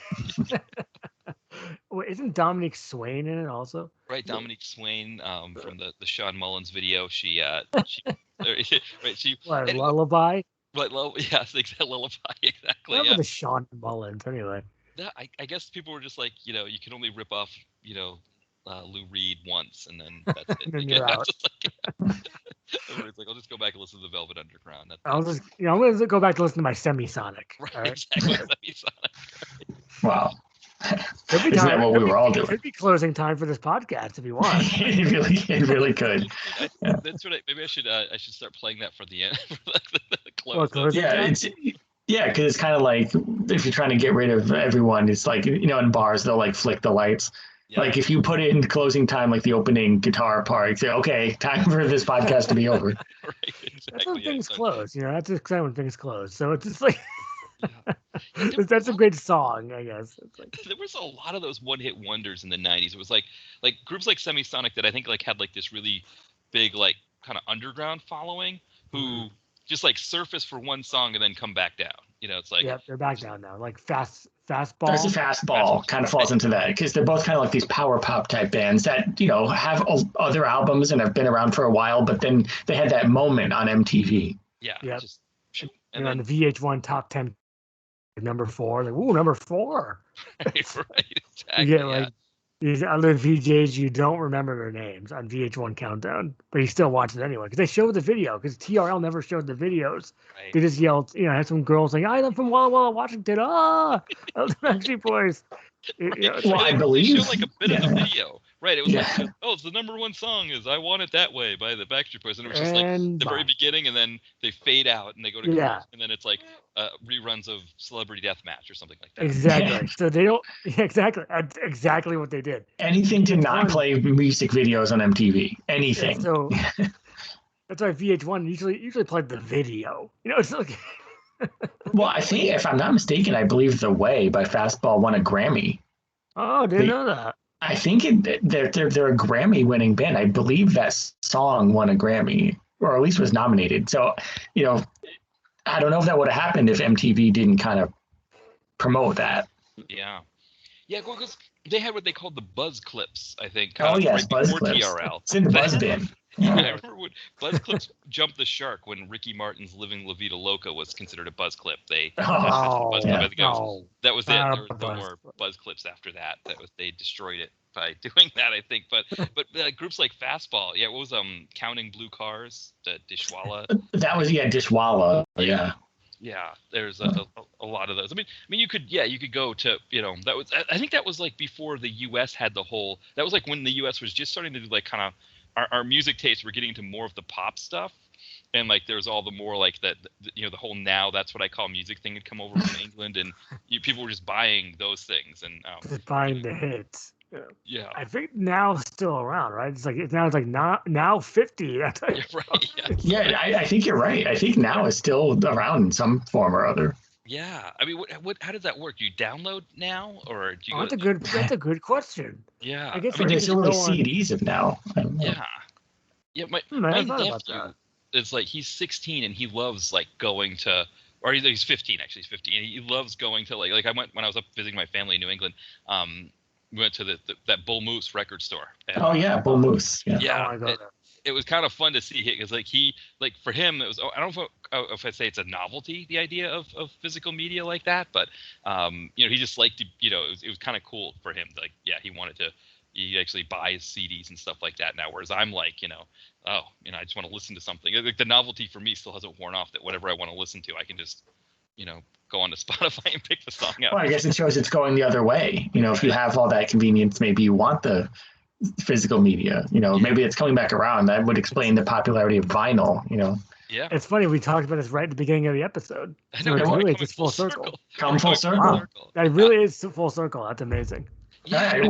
And I guess for honorable mentions for me, now that we're kind of full circle, we already mentioned Final Reprisal and Secret of King Mahi's Island. So we did, yeah. I think anybody who goes into Daniel's bio, those are two that are just really fun kind of movies to see. I mean, the story I think he told was that he went to the Philippines and claimed that he was a movie star to get into movies, and I guess the look worked for him, and he just went for it. So those are two big honorable mentions for me. Then The Wrong Child, I kind of and a kind of a secondary honorable mention. I don't know if I call it an honorable mention, but Santa's Summer House, which I think maybe if we do a Christmas episode, we might. And actually, Mitch and I have discussed Santa's Summer House. Mitch Lovell from the Video Vacuum and I, we discussed Santa's Summer House last year for a podcast episode. But they're both directed by David Dakota. The Wrong Child is interesting because it is Gary Daniels in a Lifetime movie, and he's got Vivica A. Fox in the film. She's the one who really props it up. She's the one she's kind of like the Eric Roberts of those kinds of movies, where she could just get in there, do them. She pops in, pops out here and there. Yeah, she nails it in one take, gets done, and it's interesting because like this, maybe I'm spoiling the film, but okay. Gary Daniels, the kid in the film kills him, and you're watching it and you're like, I've seen all these Gary Daniels movies where he is disarmed, much more threatening adversaries to this kid who's stabbing him in the stomach and killing him. But I had to suspend belief and be like, no, I'm watching Gary Daniels in a Lifetime movie. Getting killed. It's like, I think you never, that's amazing. Yeah. You never expect that. And he's triumphed over, it's much harder enemies when he's finally killed off by a little brat. Right, exactly. Of course. So I think it's worth checking out for the novelty factor. And actually, when you think about it, like I can't think of another DTV star, action star who's done a Lifetime movie like that. I'm trying to think off the top of my head. And I mean, obviously Eric Roberts had a huge string of hits with those Stalked by My Doctor movies. And The Wrong Child is kind of in that vein. Like I think Vivica A. Fox was the one who did like all the wrong movies, as they called them. So, like I watched one of those. I think it was The Wrong Coach or something, the wrong exactly. Swimming coach or something. Right. And Tara Reid was in it for about a minute. Right. And she's like, you shot from far away. It's like, is that Tara Reid? Oh, it is. Okay. Yeah. Oh, all right. Yeah, because that's the idea, right? bring somebody else into the movie, but really it's Vivica A. Fox who's doing all the heavy lifting because she knows what David Dakota wants, I guess, in the movie, and she just does, because you watch it and she's almost like Neo in the Matrix, where like all this crazy stuff is happening because they need to wrap the thing up in 15 minutes to get onto the next movie. On Lifetime. Because you have the fast credits, like okay, next movie. Exactly. Well, that's what they do for Law and Order to get you hooked onto the next Law and Order. Right. It's like, I want to see. They show the fast credits on a small screen, you know. Yeah. Like, here it is. It's great. Here's next Law and Order. It's like, that was in New York City. It's like. Right. Yeah. Growing up, before they would do that kind of thing, there was almost, I think there was even like commercials between shows. A show would end and then there would be a commercial and then the next show would start after that commercial. And then, they started to like have them kind of butt up against each other. And then it was like, I guess they realized that people changed the channel during the credits. So they're like, well, let's start the next show during the credits from the previous show. You need to keep you on your couch or on your bed right away. It's like you can't move. Right. Can't change the channel. You can't do anything. No, you can't even get up to get some Pringles and Funyuns. Some Funyuns. Some Mountain Dew and some I do. Code Red. I don't know about you guys, but there are times where when we, my wife and I were talking about a movie night or just like the idea of a movie night with whoever, I just have like in my head this idea that I have to go to a convenience store and buy out a whole bunch of junk food to watch. Fun. Yeah, it's like if somebody says like let's watch a movie, it's like okay, I'll watch a movie. But when those two words get put together, movie and night, it feels like it can't be done properly without bags of like whatever Funyuns, Doritos, chips, and like even chips. Sometimes I'll get crazy and get like gummy bears and stuff like that, and I just end up feeling horrible after the fact. But well, that's that thing that like. This I know it's a long time ago now, but when that guy thought you just eat Easy Mac all day while watching Lockdown, and there's other punch fighters. Oh, that was me when I did. Yes, I did that. What was it? Yeah. I did Doritos. It was a bag of Doritos and Mountain Dew. So my thinking was that I was having trouble understanding those punch fighters. Like that maybe I wasn't getting it properly. So to get into the right mind space, I went out and bought It's too difficult. This is like Remains of the Day again. It's like this is too smart for me. This Kimbo Slice punching someone in the head. I don't really get it. I felt like I couldn't. It wasn't working for me. So I think if you go to the site and you see the reviews for, I think it's Beatdown and Beatdown. But I think it's Beatdown and Lockdown. I think those are or something like that. And I've got the pictures of the Mountain Dew with the bag of Doritos. It's really funny write up. So I always look at that. Cracks me up. Yeah, it fortunately didn't work. Like I guess there was no way to really get those because it was like the tap out movies. I think that was the thing. It was like I was trying to figure out like am I just not getting these tap out movies? Is that why I don't like any of them? I think what would help instead of Doritos and Mountain Dew is if before watching them, someone like a big meathead like punched you repeatedly in the head. Right. Evan Lurie punched you a lot. They need to watch him. I feel like you might get to the proper mental level for those. I just needed a concussion. That's all. A black eye, like seeing through a black eye with a concussion. Exactly. They go, oh, okay, I get it now. Like, I can kind of see Vinnie Jones. Is that Bai Ling? Or no, that's Kimbo Slice. I can't see too well. My eyes swollen shut. Is this Korn wannabe group that I'm listening to? Actually, it sounds pretty good now with the ringing in my head. Like 12 Stones. It's like 25 minutes of love. Yeah, Tommy Fields. Tommy Fields. Oh yeah, Wildfire in the Streets. Yeah, what was the one that was like waiting and bleeding or something? Like waiting and bleeding or something like that. Yeah.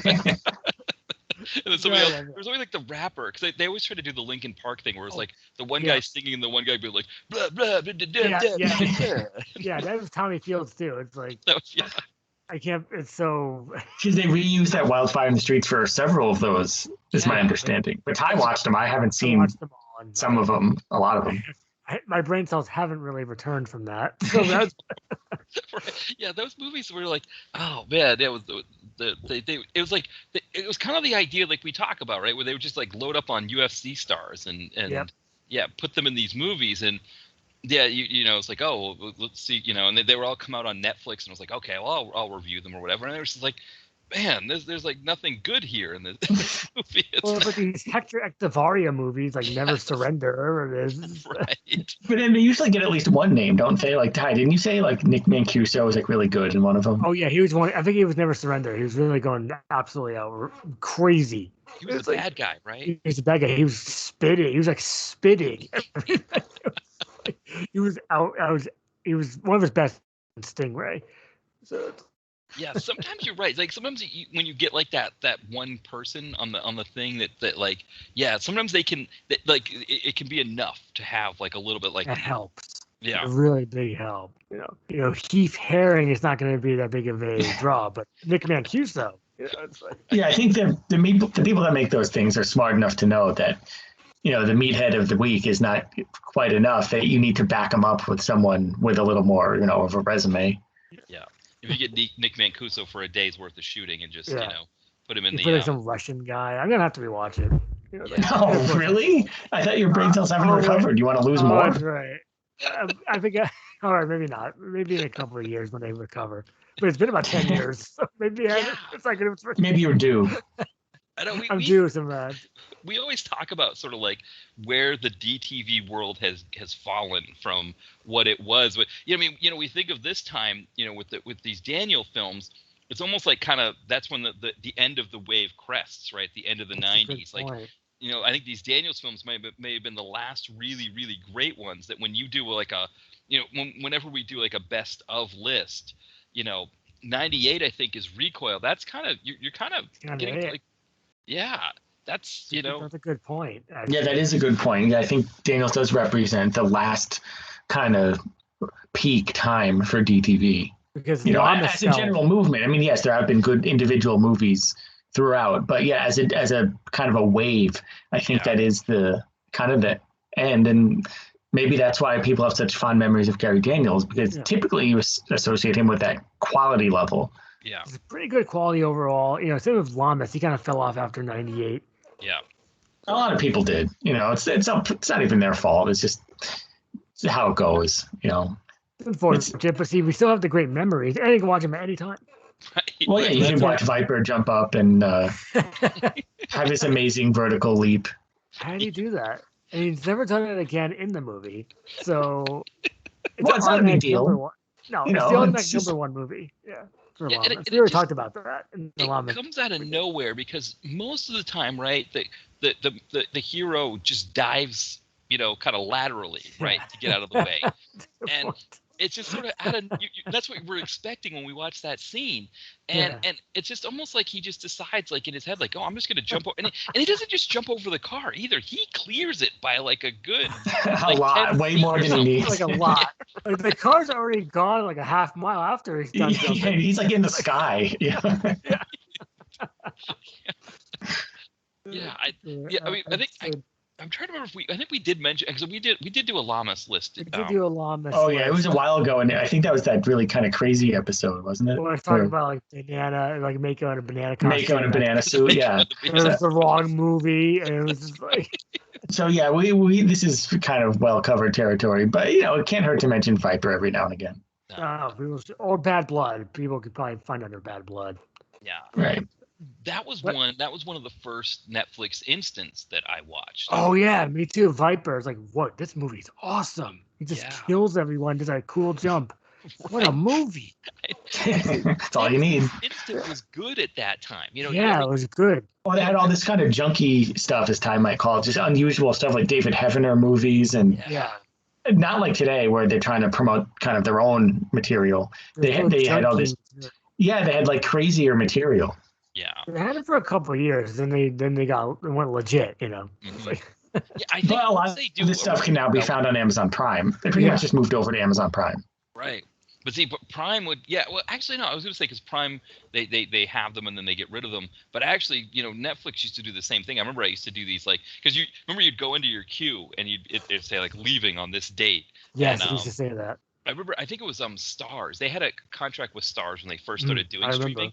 Yeah, and something happened with that contract. They didn't renew it. And so they were just purging a huge chunk of their streaming library. So I did what I called, like, the Starz Play 11 or something like that, where I just like binged all of these movies just so I could watch them and review them for the site before they got taken down. That's a lot of work. Yeah, I think they even got a tag. I think they've got a tag on the site. The Starz. I'm gonna look that up. Yeah, but not to be the constant defender of this, but that's the reason why physical media is so important. Right. If you own those movies, you can watch them whenever you want with no deadline. You don't have to worry when these expiration windows are going to happen on Netflix and Amazon and elsewhere. If you have the physical media, then you own it and it's yours. Nope, it has to go away by September 4th if you're done. It's like some guy shows up at your house and takes your private property. Yeah, that's frightening. I don't want to. Don't even. You should cut that part out. I don't want people to get ideas. They're gonna take away my Viper. No one's gonna take your Viper. Don't worry, your Viper is safe. Okay, well, I'll put it under lock and key as usual. Yeah, well, because that's the thing. For example, if let's say you have a collection. Let's say you have a Martin Scorsese film collection. So you've got your Taxi Driver, whatever, Raging Bull, Mean Streets. Mean Guns. I don't Mean Guns though, or G Fellas, as I call it. Mean Guns is you get your Albert Pyun collection, right? You've got your Mean Guns. But you can't add The Irishman to your Scorsese collection. Oh yeah, that's true. That must hurt the physical media collectors. That the completists that want all the Scorsese stuff. Yeah, there are still plenty of people out there that have their entertainment centers that have their DVD racks. Yeah, I hope so. Yeah, and so I think that part of it, I think it's a combination of things, right? It's right, like you said, for example, if I want to see The Irishman over and over, which I don't, I saw it once, and not that it was horrible, but it's just it's long. So I'm still watching it. I watched it 2 years ago. Right. I think I was remember I was like I think I was messaging you on Instagram, Ty. I was like, okay, I'm 30 minutes in, I'm gonna take a break or something like that, but it's kind of just going through it. But the idea is that when you buy the DVD, even if you pay $50 for a really high end a Blu-ray on Vinegar Syndrome or something like that, you've paid the $50. That's it. You paid it, you have it. Whereas if it's on Netflix, you've got to pay whatever it is, $13 a month, I think it is now for streaming. You got to pay that every month, over and over again, just to be able to watch the movie. Point. Yeah, that is a really good point. Yeah. I mean, in 50 is the top of the top. I mean, that's what their Beastmaster thing costs. Usually it's about $25. Right. So yeah, that's a good point. You pay once and you're done. Yeah. Well, because I use the $50 example because that's a little bit more than 3 months of Netflix, and you've got that movie forever. You can always you can watch it well after 3 months. Whereas if I had my Netflix subscription tomorrow, that's it. No more Irishman for me. Which again, I don't need to watch it again. But it's right. But I get your point, and then there's other movies like that too, where if you don't have your Netflix subscription, they're gone, and that's it. And will you ever see him again and get another chance? We don't know because it's all digital and all in the ether. But if you own it, then you don't have to worry about that. Yeah. So, I mean, I would say for these Gary Daniels movies, I mean, it again, physical media is great. You should own them. But, a lot of them are available on streaming, which is good. But, there's that part of it. It's if you, even Tubi takes things down. And I think some of these. Yeah, I think some of the 3 R's are on Tubi. I think Spoil is on Tubi. That's part of Gary Daniels' appeal. It's he was perfect for tape. Right. And it's just I remember you couldn't get Queen's Messenger, Ty, so you had to import it. I got it from eBay a long time ago. I imported it from the UK. So yeah, I think that one is now available on Tubi. Looks like you can actually get on IMDb TV, which is kind of cool. That's how I watched Land of the Free with Shatner. Yeah. Oh, wow. As long as you're watching Land of the Free, that's the important thing. Yeah, Aidan Carvel. Aidan Carvel. I don't remember his first name.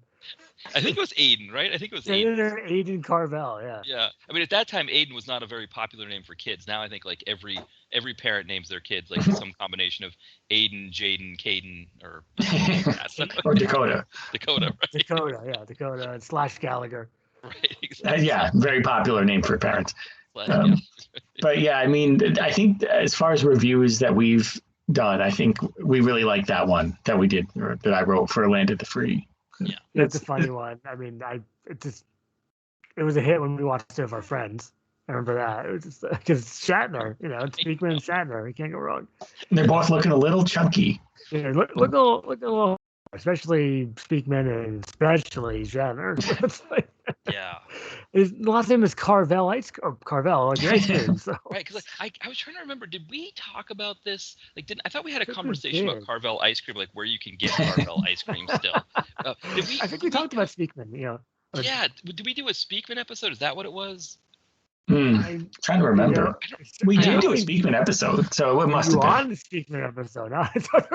Oh, it was your Speakman episode, right? And we had I think I looked it up online to see where I think the nearest Carvel's. I think there might be one in your area. I think they're in like New York City. I think there is one, at least one in Connecticut. I'm pretty sure. Yeah. Did we have a TCBY or no? But oh yeah, we did. We had a TCBY. Was that the mall?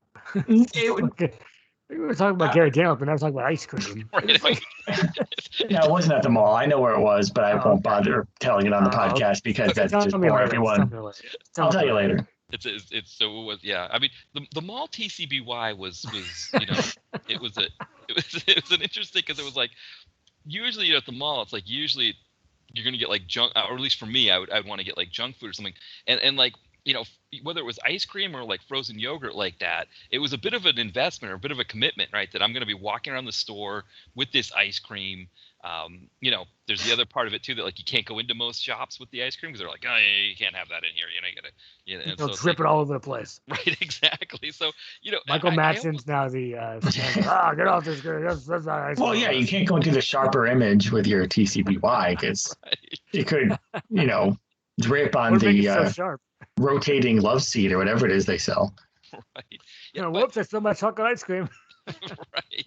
Like my wife worked at an ice cream place in this old mall in Philadelphia called the Gallery, which is now it was completely renovated and turned into this thing called the Fashion District, Philadelphia. But at the time of the Gallery, it was like this mall that was like. It was like 3 stories, but it was connected to one of it still is connected to one of the regional rail stops. But I think what kids did there is they get the ice cream and then just go hang out. And they actually, it seemed like kind of a bit of a rougher place to go. So in those cases, they wouldn't care that, they weren't going to care if the clerk got mad at them for bringing an ice cream into the store. Right. Because those are the rebels that, who weren't at home watching, Renegade and Street Justice. They're actually out doing bad stuff, dripping their ice cream and stuff. Yeah, me as a Mainer, like I was usually home from the mall in time for, at that age too. I was being younger, but I was the mall was done for me by that time, and I was home in time to watch Street Justice and Renegade on a Friday night. Well, as you should be. Yes. All right. Well, I think this was a good conversation. I had a good time. Yeah. Any final thoughts on Mr. Daniels? Well, I mean, if you want to start watching his movies, start with the 3 R's. Yeah. I would agree with that, but the only problem is it's kind of like the only way to go is down. Like if you start with the best of the best, you might be disappointed with some of the other ones. I can start with White Tiger then and see how you like a deadly target. Yeah, Capital Punishment. That would be a good place. But I would say watch Gary Daniels movies. Just watch them and keep him in your heart. Keep him in your heart and your prayers. Yeah. I mean, he is still making some interesting. I noticed Rage and Riot are not available to stream. It doesn't look like anyway. But Recoil is. But it's possible that Rage and Riot are on YouTube. There are a lot of PM flicks that are on YouTube. I actually my direct-to-video connoisseur YouTube channel. I think I do have a list of PM. I have a playlist of PM flicks. So. Oh, that's good of you to do that. But what's good is both of our number ones. Recoil. That's when that's available. That's maybe a sign for people to check that one out. Yeah, I mean, I will say I know what you're saying, like how if you see the best, right, it's always going to be a step down. On the other hand, it might make you a little bit more sympathetic, right, when you watch, because you're not going to be like, who is this guy? They were telling me. Well, that's true. He's not that good. It's like, no, okay, we get it. So then it's like they say everything else. I think there's some tough ones in there. He made some films in Thailand in the late 2000s that. They're a little bit rough. That you watch some of those and probably or not like late 2000s, early 2010s that you'll probably I think some of them are religious films as well. There's some tough ones. There's some tough Daniels in there. You'll be navigating. So definitely go to our sites to see what we've thought about some of them. If you're going to dip into ones outside of this list and outside of the honorable mentions, see if we gave it, and kind of you'll go in at your own peril, I guess. Yeah. Right. Sure. Well, that's what our sites are kind of there for. Give our opinions, and you can go from there. But this what podcast, site do we have? Comeuppance Reviews.net. perfect segue into the plugs, right? Yeah. Well, you said the website name. Yeah. I guess we're on Facebook under the website name. Twitter is Ty Comeuppance. If you want to see my tape collection, it's under Ty Action Rocks on Instagram. And you have the email, right?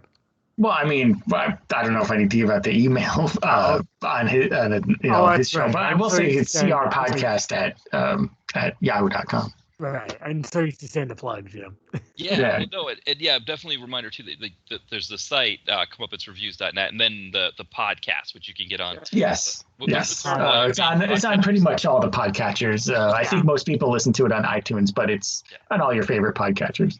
Yeah, I think the easiest way to do. I mean, if you don't have an iPhone, it's not as easy. I have an older iPhone, and I just go with a Droid. Droid. Remember they used to do that a lot.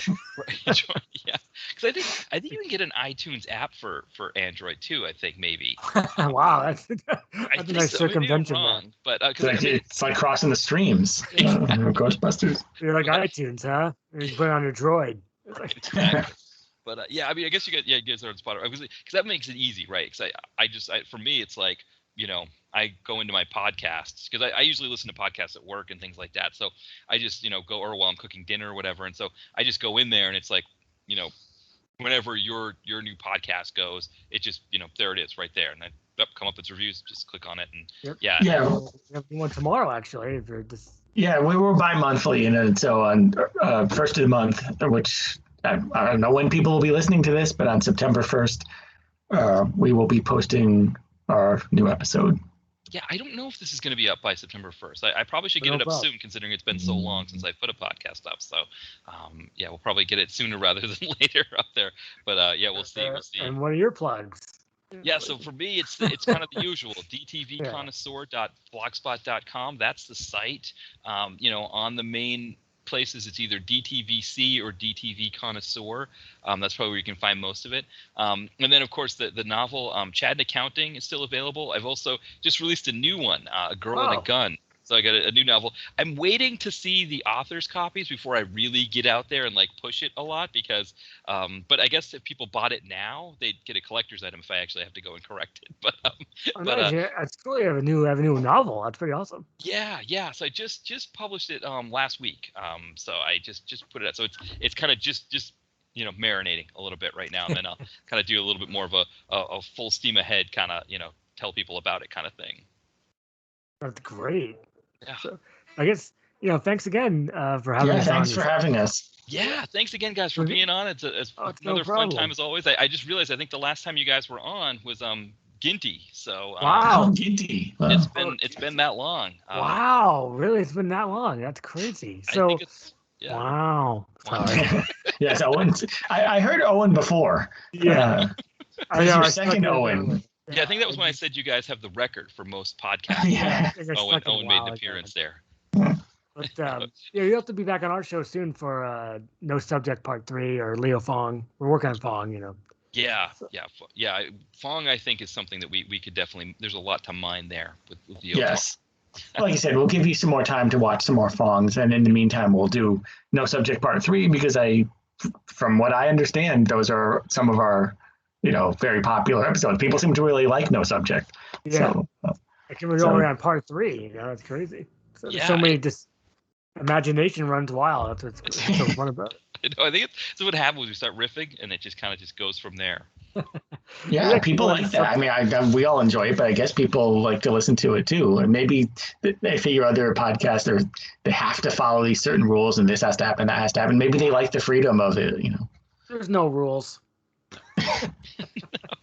Well, the rule with this one, it seems to be just sort of loosely just kind of regrouping and getting back on track, and then sort of letting it spiral off again. Yeah. It's almost like this episode. Yeah, I know. Exactly. One minute we're talking about TCBY, then we're talking about Carvel other stuff. Aiden Carvel, Yeah, there should be a bingo card for listening to our podcast. What are we going to mention? Yeah, and so some kind of 90s fast food or food That's a funny idea. Some sort of nostalgia from that time, or what impression is Ty going to do? With, Exactly. You don't know. It could be Owen or it could be Dolph Lundgren, but I won't do it right now. We had Stallone this time. You did Stallone also. It's Stallone, yeah. Yeah. Okay, it's me, Dolph. There we go. I'm back. I have a skin trade and skin traffic. So it's like,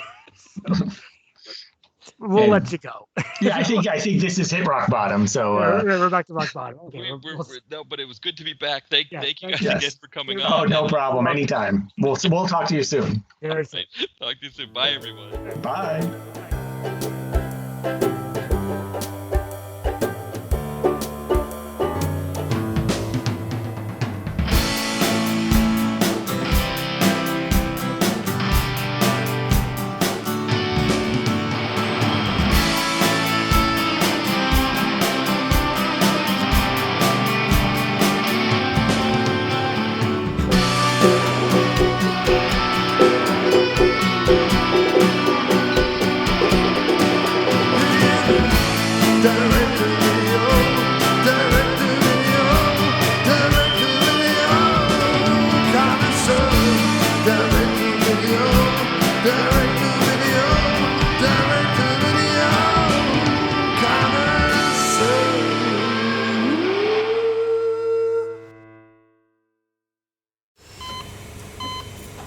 Hear that? That's the sound of a patient whose health data is protected from a cyber attack. And that's the sound of a financial system that's digitally secured from bad actors. Right now, there's an invisible war being fought on a digital battlefield that impacts what we do every day. That's why at Peraton, we do the can't be done to help protect the vital systems we rely on. Because if we don't, the alternative is unimaginable. Peraton.